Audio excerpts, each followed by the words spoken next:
của nó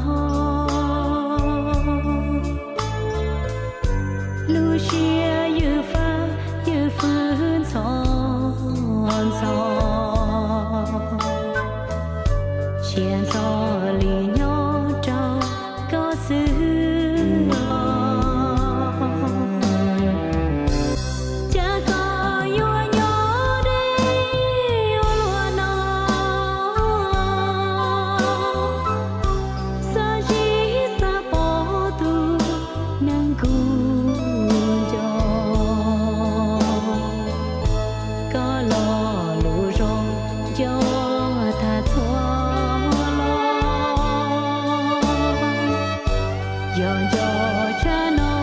trên chiếc khờ tua